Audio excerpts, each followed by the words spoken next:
महानुभाव, आज फिर एक जीवन जीने के सूत्र की ओर बढ़ चलते हैं। आप सभी को मालूम होना चाहिए कि जितने लोग यहाँ आए हैं सब अपने अपने सुख की चाह में आए हैं। बंटी भाई, मुकेश, गौतम, जो भी व्यक्ति इस जीवन में जन्म ले रहा है वो कहीं ना कहीं अपने सुख की चाह के लिए, कोई घर में सुख की चाह ढूंढ रहा है, कोई बच्चों में, कोई परिवार में, कोई प्रॉपर्टी में, कोई पैसे में, कोई दौलत में, कोई शोहरत में। लेकिन आचार्य कहते हैं हर व्यक्ति के नसीब में सुख हो जाए, ये बहुत बड़ी बात है। कई ऐसे इंसान भी आपने देखे होंगे जिनके पास अथाह पैसा, लेकिन जब सुबह उनके घर पर जाओ तो हाफ पेट में मिलेंगे। उनसे अगर पूछो, कहो सेठ जी इतना पैसा, इतना दौलत, सब कुछ है, लेकिन हाफ पेट में काहे के लिए बैठे? अरे यार क्या करें, पहन के ठीक है।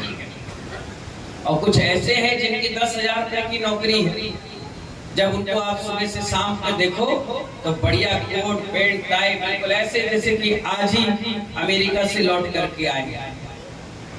तो वो 10,000 रुपए में भी सुख अपना जीवन जी रहे हैं, और कोई 1,000 करोड़ में भी सुख का जीवन नहीं जी रहा है। इसलिए लक्ष्मी भी भाग वालों के पास तो होती है, लेकिन उनके पास भी खड़ी रहती है। जिस दिन उनका भाग में दुर्भाग्य जुड़ गया सो यो भाग जाता।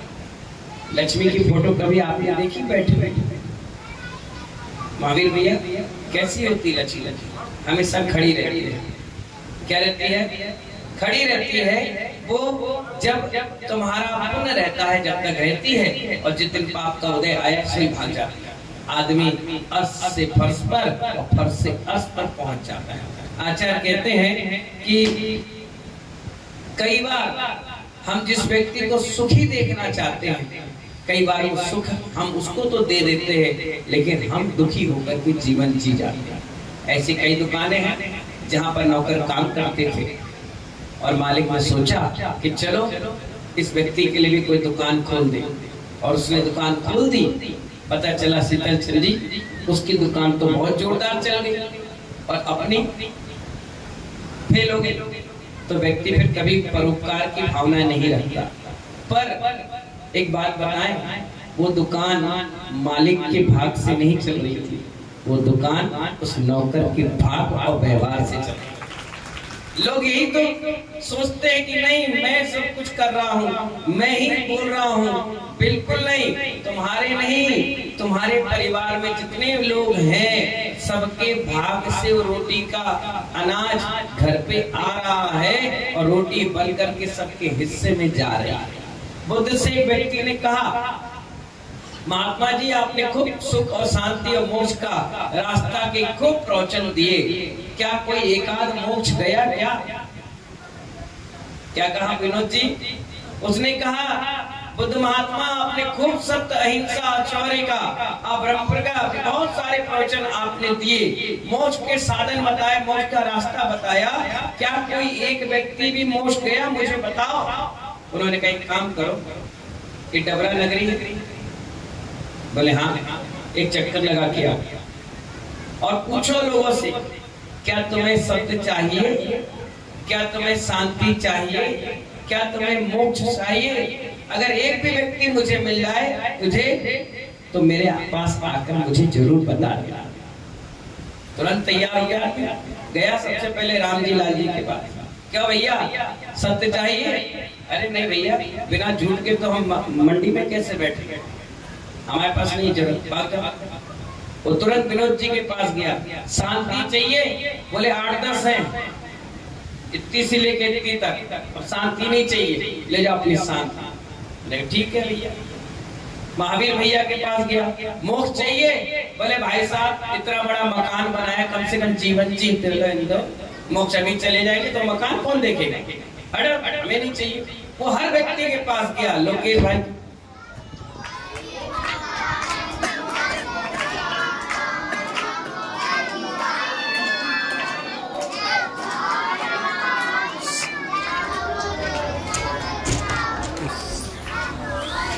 फोटो आ रही है आपकी? बोलते रहो, वो तो रिकॉर्ड कर लेंगे। और क्या बात है?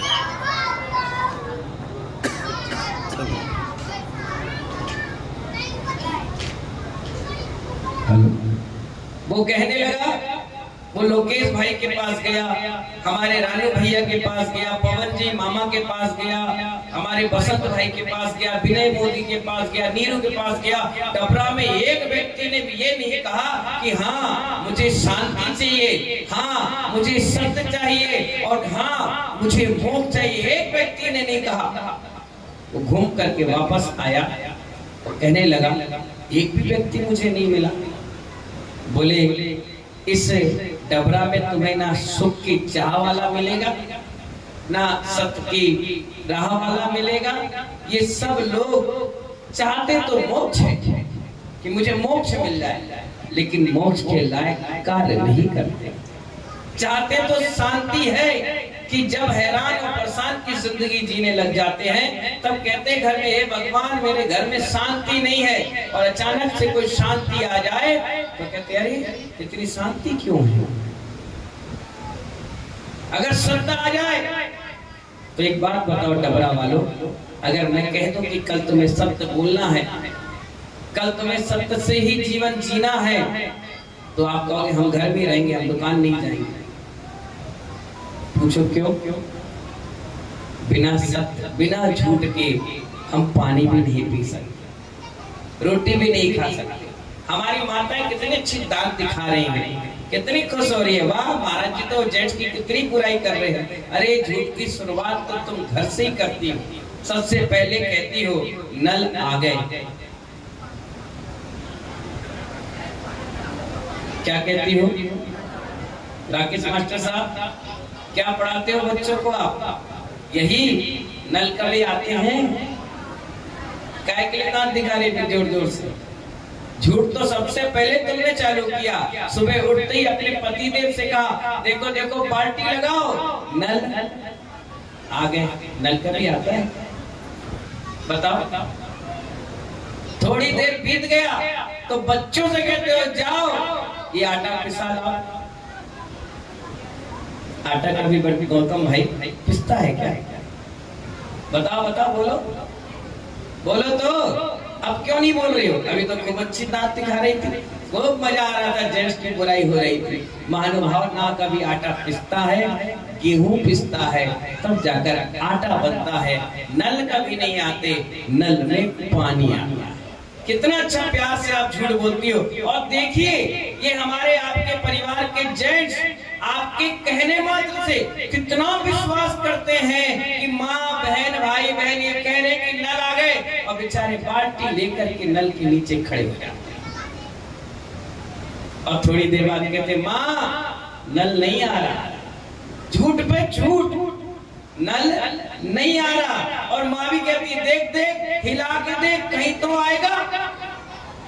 अब वो नल को हिला रहा है कि नल आ जाए, और झूठ पे झूठ बोलते चले जा रहे हैं और हंसते मुस्कुराते जा रहे हैं। और कभी कभी अंदर से फीलिंग नहीं आती, झूठी मानता है अपने पूरे घर में प्रसारित कर रहे हैं। इसलिए बुद्ध को कहना पड़ा, जाओ डबरा दिख कराओ, सत्य की राह पर कोई चलेगा क्या? एक भी नहीं आएगा। कितनी माताएं होशियार हैं, कहती है भगवान हमसे छल कपट मायाचारी बहुत। जोर से बोलो। आटा खत्म हो गया, आटा में कोई जान है जो खत्म हो जाएगा? कोई चेतन है क्या? है क्या हो गया? अब क्यों नहीं बोल रही? आटा कभी नहीं खत्म होता। फिर भी मायाचारी नहीं छोड़ रही, जबकि 3, 4, 5 दिन का सामग्री रखी हुई है, आराम से आपका 1 हफ्ते का काम चल सकता है। फिर भी आप उस बेचारे मजदूर जैसे, मजबूर जैसे पतिदेव से झूठ बोलती हो, छल कपट करती हो कि आटा खत्म हो गया, आज तुम्हें इडली ही खाना पड़ेगा। और खाओ। जब वो सुबह इडली खा लिया और शाम के अगर उसने आटा नहीं लाया तो शाम के भी क्या करती हो? इडली खिला देती है। अब वो एक दिन इडली डोसा खा लिया, दूसरे दिन फिर वो बैठ गया, फिर तुमने इडली डोसा करा लिया, तो उसने बोला भैया इससे अच्छा है कि बाजार से गेहूं ले आया जाए और ये गेहूं पिसवा कर आटा बना ले तो शांति हो जाएगी। और 3 दिन तक वो इडली डोसा सांभर बड़ा इसी में काम चलाते रहेगी, और उसके बाद जब जैसे ही गेहूं आ जाएगा सो कहेगी हमें पहले ही मालूम था तुम 3 दिन लेट करोगे, इसलिए 1 हफ्ते का पहले ही रखा। कितने प्यार से झूठ बोलती।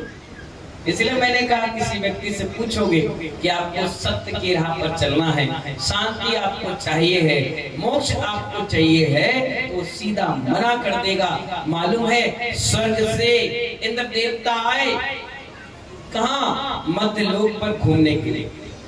जब घूमने के लिए आए, देखने के लिए आए इस मध्य लोक में लोग कैसे रह रहे हैं, तब एक श्वान पानी और कीचड़ में जो नली का पानी होता वहां पड़ा था, पढ़ के आराम से आनंद ले रहा था।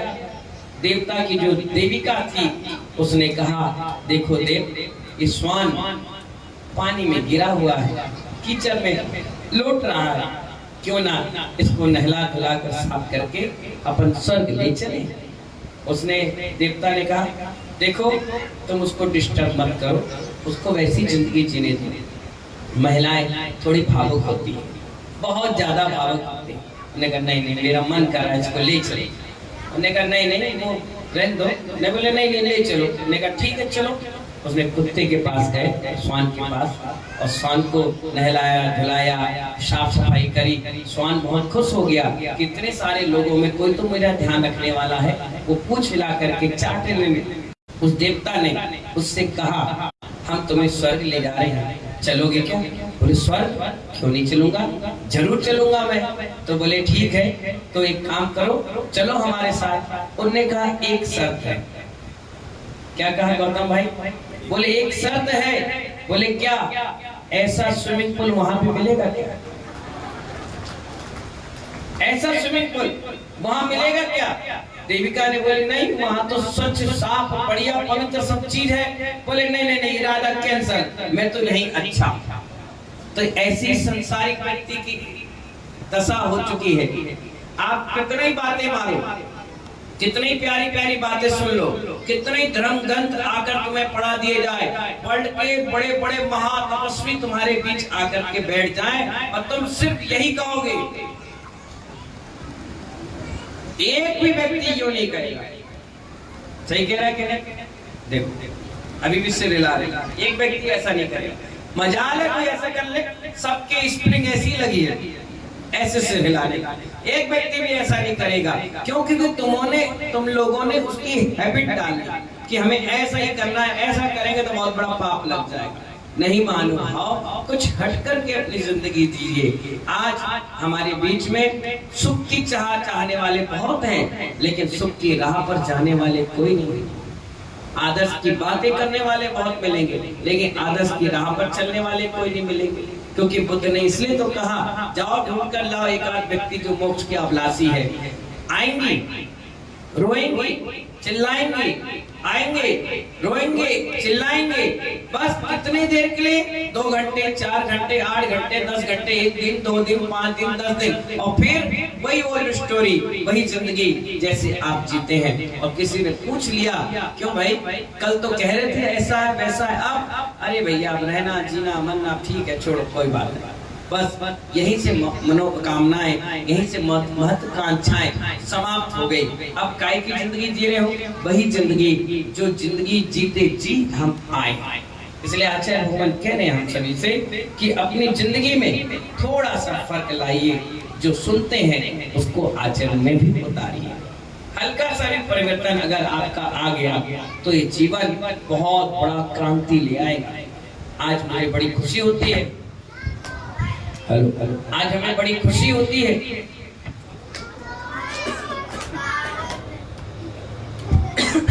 बड़ी खुशी होती है कि जब मैं प्रवचन करता हूँ, लोगों को सिखाता हूँ, तो लोग उसको फॉलो करते हैं। कल एक चौके में हमारी बबली मोदी जी पहुंची, तो चौके वाले से पूछ रही हैं बहन जी आपके घर में हम चौके में आहार दे लें? बहन जी कह रही अरे बहन जी आइए ना आइए ना आइए ना। दूसरी आई, उनको देखा देखी वो भी पूछ रही हम भी आ जाए क्या? बोले अरे बहन जी कैसी बात करे, आइए ना आइए ना। तीसरी बोले भाई जी हम भी आ जाए, अरे भैया ऐसी बात करे सब आ जाओ। अब वो आकर के आहार दे रही थी। मुझे अपने प्रवचन याद आ रहे थे। मैंने लोगों को कहा था बिना पूछे चौके में मत जाना, और वो माताओं ने पालन किया। मुझे खुशी हुई कि हमारा प्रवचन सार्थक हुआ। कहने का मतलब ये है कि संत पानी के छींटे डाल रहे हैं। हो सकता है कुछ पानी के छींटे गिर जाएं, हो सकता है कुछ पानी के छींटे इधर उधर चले जाएं, लेकिन जिसके भाग से आ गए और उसने उसका सही इस्तेमाल किया तो पानी की बूंद अमृत बूंद बन जाएगी। वो शरद पूर्णिमा का अमृत बन जाएगी जो हमारे ज्ञान क्षयोक्षम को बढ़ा देते हैं। इसलिए महानुभाव बुद्ध की वो बात हमेशा ध्यान रखना, किसी व्यक्ति को सुख की चाह नहीं, किसी व्यक्ति को सत्य की राह नहीं चाहिए, किसी व्यक्ति को शांति की चाह नहीं चाहिए, किसी व्यक्ति को मोक्ष नहीं जाना। अगर कई बार मोक्ष की विशेषताएं मैं बताता हूँ तो लोग कहते हैं वहाँ पानी नहीं मिलेगा, वहाँ खाना नहीं मिलेगा, वहाँ बच्चे नहीं मिलेंगे, वहाँ परिवार नहीं मिलेगा। मैंने कहा बिल्कुल नहीं मिलेगा। बोले उससे अच्छा तो ये जिंदगी अच्छी है। मैंने कहा नहीं, ये जिंदगी नहीं है, ये तो किराए का घर है। आज किराया दे रहे हो तो लोग वाह वाह कर रहे हैं, बढ़िया कर रहे हैं। जिस दिन इसको किराया नहीं दोगे, शरीर परिवार कुटुंब सब तुम्हें ऐसे छोड़कर चले जाएंगे। आज जाके घर में कहना पत्नी से, मैंने सारी दौलत मंदिर के नाम दान कर दिया। खटिया से लात मार के धक्का दे दिया तुरंत। क्या कर दिए तुमने? बड़े आदाय करने वाले, किसने कही तुमसे? अरे मेरी संपत्ति मैंने दान कर दिया। बोले दान कर दिया, लो कटोरा उसी मंदिर के सामने बैठ जाओ, जाओ। बड़े आगे दाय करने वाले। 40 साल से हम तुम्हारे साथ, हमसे पूछ लेते, बच्चे हैं, बहू है, बेटा है, परिवार है, कहाँ जाएगा सब? थोड़ी देर के बाद बोलना मैं तो मजाक कर रहा हम भी तो मजाक कर रहे थे। आज यही जिंदगी है। आप देख लेना, यकीन ना हो तो जो पति नहीं आए हो उनसे बात कर लेना अभी फोन से, और जिनकी पत्नी नहीं आई वो करना। थोड़ी देर के बाद देखना रिएक्शन, बहुत सुंदर रिएक्शन आपको मिलेगा और आप हंसोगे जैसे अभी हंस रहे। कभी करके देखना, बोल कर देखना, हल्का सा तो एक रिएक्शन पता चल जाएगा कि घर के लोग आपसे प्रेम करते हैं या स्वार्थ के साथ जीवन जीते। अपने आप आपको समझ में आ जाएगा। कमल के ऊपर पानी की बूंद की तरह जिंदगी है। एक सूरज की तपन आएगी और सब कुछ बटोर के ले जाएगी, हमारे हाथ कुछ नजर नहीं आएगा। इसलिए महानुभाव आज आप सभी से यही कहना है, शांति सत्य और मोक्ष का मार्ग ही हमारा परफेक्ट मार्ग है। क्योंकि आपको लग रहा होगा कि महाराज जी आप निकल आए हो तो आपको बातें आ रही हैं, आप बता रहे हो, हमसे पूछो हम कैसे कैसे जिंदगी जी रहे हैं। मेरा भी कहना ऐसे ही है, ऐसी जिल्लत भरी जिंदगी जीना मत, ऐसे सम्मान की तरह जिंदगी जीना कि लोग परिवार के भी आए तो कालर ऊपर करके कहे हाँ हमारे भाई मणिराज हैं, हमारे पिताजी मणिराज हैं, हमारे नगर से मणिराज हैं, हमारे कुटुंब के मणिराज हैं। और कल के दिन तुम्हारे यहाँ से कोई व्यापारी होगा तो कोई व्यक्ति ये नहीं कहते कि वो व्यापारी हमारा परिवार का है, कोई नहीं कहते। मणिराज के लिए कहते हैं, क्यों? क्योंकि सम्मान की बात है कि कोई परिवार से हमारे भी एक निर्गंध साधु बना, कितने बड़े सौभाग्य की बात है। तो इसीलिए महानुभाव सभी को बहुत बहुत आशीर्वाद। आज शांति की तलाश करना और आज सत्य की राह पर जाना और आज मोक्ष मार्ग पर कदम बढ़ाना, आपको बहुत आनंद आएगा। मैंने बचपन में दीक्षा ले ली, इसलिए ले ली क्योंकि मुझे मालूम था बचपन किसने देखा है।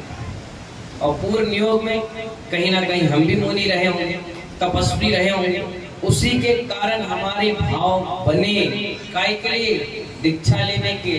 मैं कभी कभी सोचता होगा था भैया कि 23 साल हंसते मुस्कुराते मैंने निकाल दिया और आने वाले 23 साल भी ऐसे हंसते मुस्कुराते निकाल देगा, पता भी नहीं चलेगा कि कम उम्र समाप्ति पर आ गई। और भगवान से हमेशा विनती करता हूँ कि हे प्रभु, ऐसे जिनवाणी का वाचन करते हुए, ऐसी धन की प्रभावना करते हुए और ऐसे ही शांत प्रेम वात्सल के साथ ये देह को अपन त्याग करें, ऐसी मंगल भावना के साथ सभी को बहुत बहुत आशीर्वाद। जय बोले महावीर भगवान की।